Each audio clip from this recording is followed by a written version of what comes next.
The universe had a rule, spoken in whispers across the stars. Don't provoke Deathworlders. It wasn't a law, not written in any intergalactic charter. It wasn't even a universal truth, at least not at first. But when the Garash Dominion broke that rule, they learned why it existed. The hard way. It started with a massacre. Outpost Orion 7 was barely a colony. A few hundred settlers. Scientists. Engineers. Some off-world traders. A quiet place on the edge of human expansion. Then the Garash came. They didn't just invade. They butchered. Men. Women. Children ***, no survivors. No prisoners. Just blood and ash left as a message. Humans had seen war before. Had fought it. Had mastered it. But this wasn't war. This was annihilation. And humanity? Humanity did not forgive. The galactic response.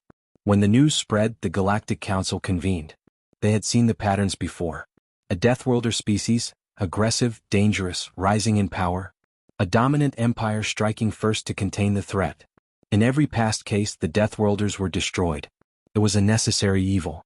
A form of cosmic pest control. So, when the council met, they assumed the same result would follow. The Garash Dominion would crush Earth. Burn the Deathworlders before. They became a real problem ***. But then, something unexpected happened. Humanity didn't ask for negotiations. Didn't seek peace. Didn't plead. Instead, the representative from Earth stood before the entire Galactic Assembly, his voice calm, too calm. And he said just one thing. You wanted monsters. Now you'll get them. Then he left. No more words. No diplomacy. No ultimatums. Just a promise. The kind that sent a shiver down the spine of every species in the chamber. The silence before the storm. For 3 weeks nothing happened. The Garash boasted of their victory, laughing at the weak Deathworlders who had done nothing in response. Other species watched from a distance, waiting for humanity to either submit or collapse. But humans? Humans weren't waiting. They were preparing. And when they finally moved, the galaxy learned the true meaning of fear. The Garash thought they had won. To them, Orion 7 was just another scorched rock in their ever-expanding empire. They had slaughtered entire species before, erased civilizations from history, and never faced retribution. Humans they assumed would be no different. They were wrong. The Battle of Varlos Prime. The first sign that something was very, very wrong came at Varlos Prime, a heavily fortified Garash world. Its defenses were legendary, ***, orbital cannons ***, planetary shields, an entire war fleet stationed above. A planet meant to withstand any assault. It fell in 6 hours.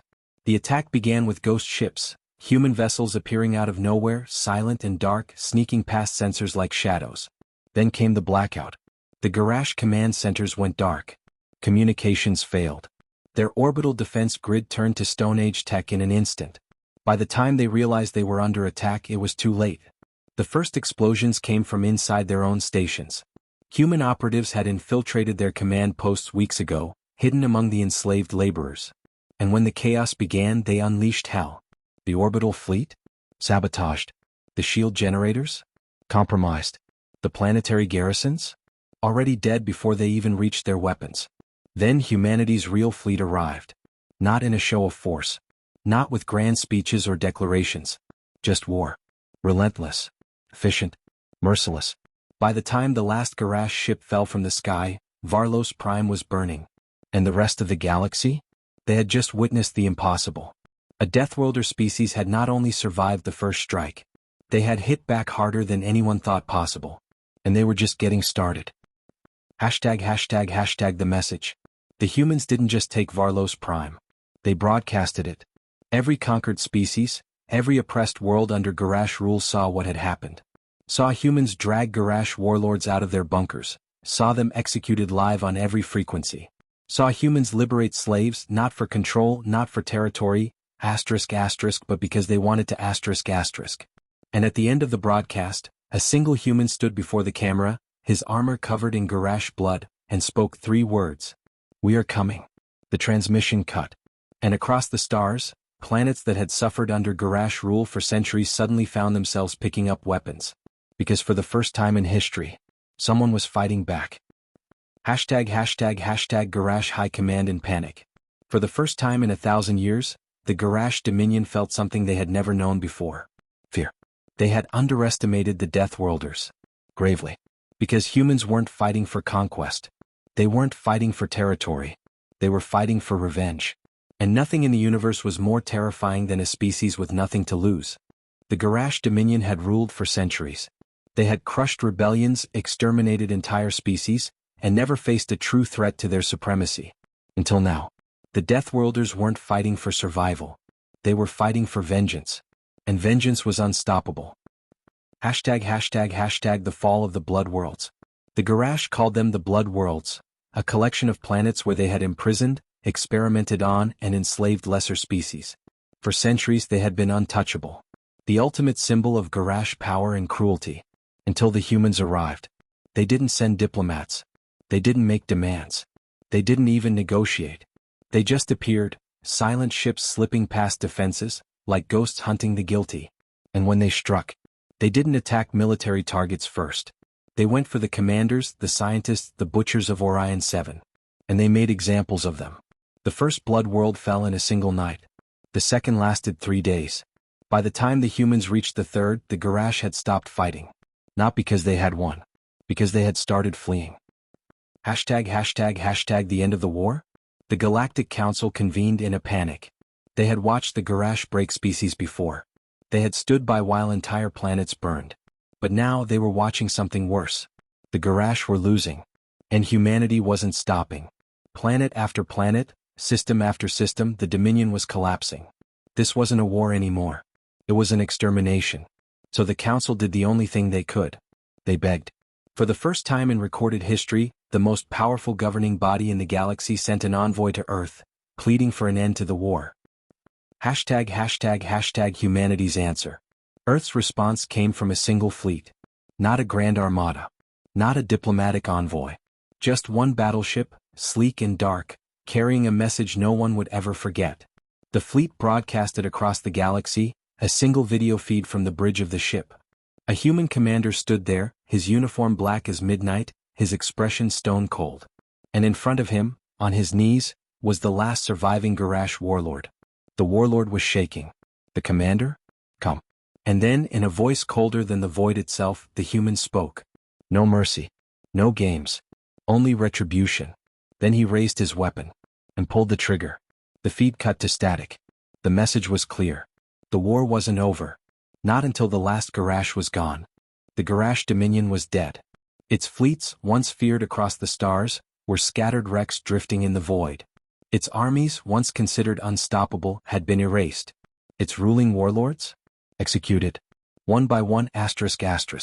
But humanity wasn't finished. Not yet. Because there was still one last world left. #The homeworld burns. The Garash homeworld, Karthos Prime, had never been touched by war. For centuries, it had stood untouchable, protected by the most powerful planetary defense grid ever constructed. It was the jewel of the Dominion, its greatest fortress, the heart of an empire built on blood and suffering. And now it was surrounded by humans.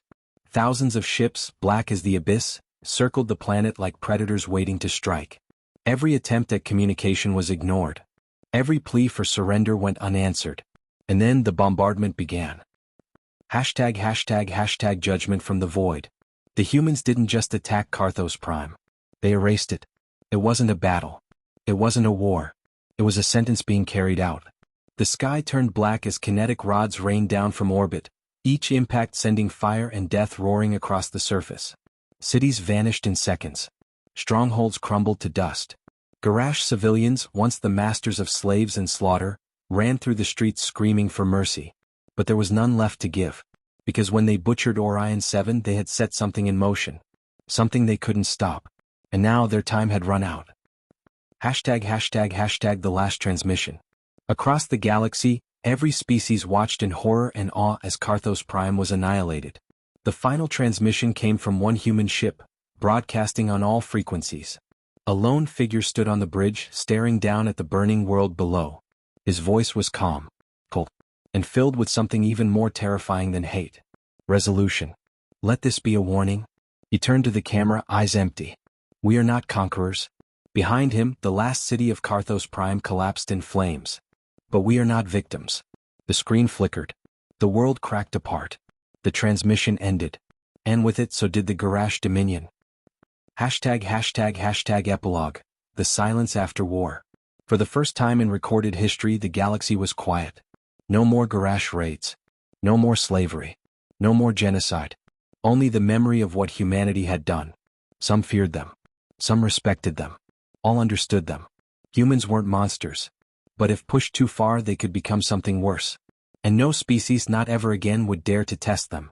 Because they had seen what happened when Deathworlders finally snapped. No mercy. No games. Only retribution ***.